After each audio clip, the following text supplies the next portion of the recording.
This is Teresa Valdez-Klein with Web Community Forum. I'm here with Craig Ulliott of Where I've Been. We're here at Community Next, and we're talking about Facebook and the Facebook platform. So how did you first hear about Facebook? I used Facebook briefly when I was in school before I dropped out to start my business, and everyone used it. It's big in the UK, it's big in the States. It's 85% distribution across the networks, college networks. So that's how I heard about it. So now, when was this? Probably 3 years ago. Okay, so Facebook platform wasn't really a twinkle in anyone's eye yet. Oh, no, it was more just something you use it. Okay. So what was the business you were starting at that point? I had a web development shop based in the UK. And so then you came stateside, you came to Philadelphia, and what was the genesis of Where I've Been? I had this idea I like traveling and I like programming. Bring the two things together, have a business synergy there.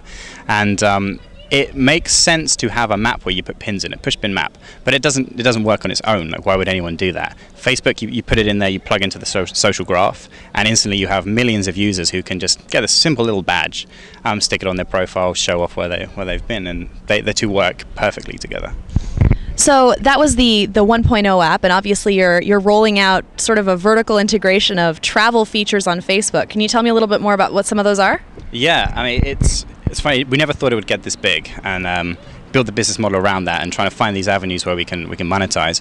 And some great ideas there, like building flights into the map. You can fly around the map and get prices. You can see where your friends are. You can already pull that data from the platform. I'm here. My friends are here. Draw little lines, you can see them. You can have text message alerts, when the prices drop below certain thresholds. You can display hotels. There's so much data that's available there that the possibilities are endless.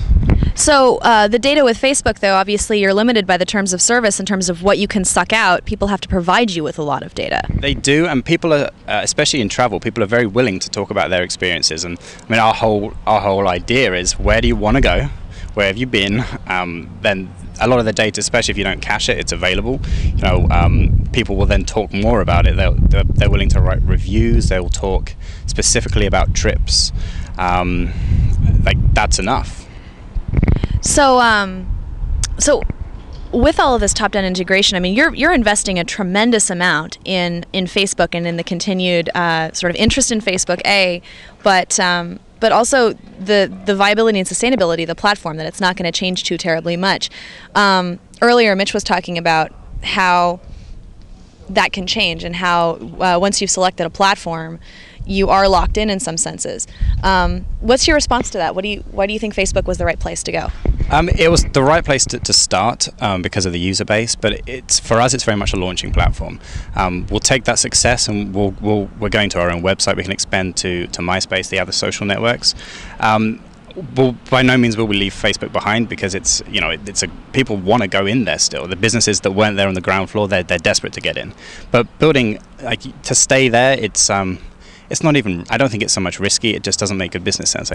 Take advantage of this. Go out there, you have a name, spread as far as you can. So I hear you're hiring. Yeah, as many people as we can find, I think. Okay, so our readership out there, just so you know, Where I've Been is looking for some good people. Can you tell me a little bit more about your ideal candidate for the job?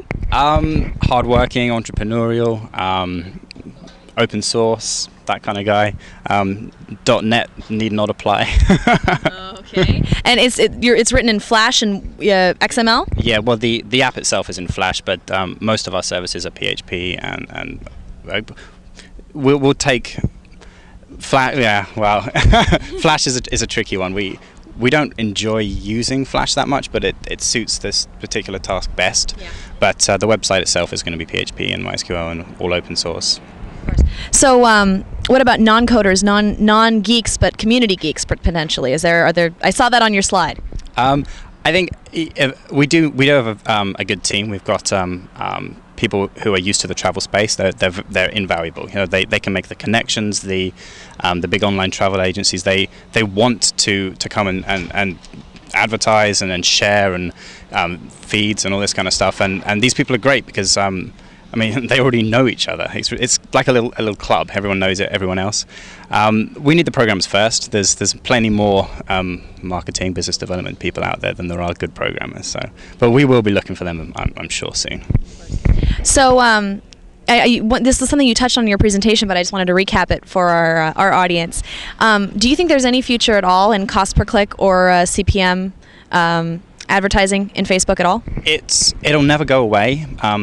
Even if it only like $1 CPM it's not going to make or break a business, but it's always going to be there. Like, why wouldn't you take it? So we will keep it, but we'll explore the more exciting sort of value-added features like flying around a map and buying tickets. It's fun. People want to do it.